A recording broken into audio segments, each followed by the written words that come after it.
कबो सोचले ना रहनी ऊ वतन बदल जाए, धड़कन में रहे वाला दिलवे से निकल जाए।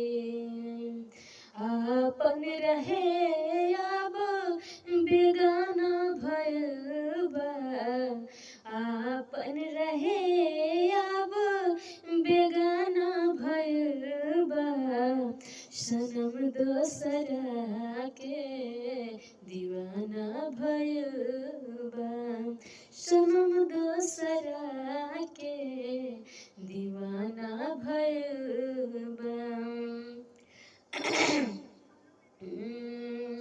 कब सोचले ना रहनी ऊ वतन बदल जाए, धड़कन में रहे वाला दिलवे से निकल जाए।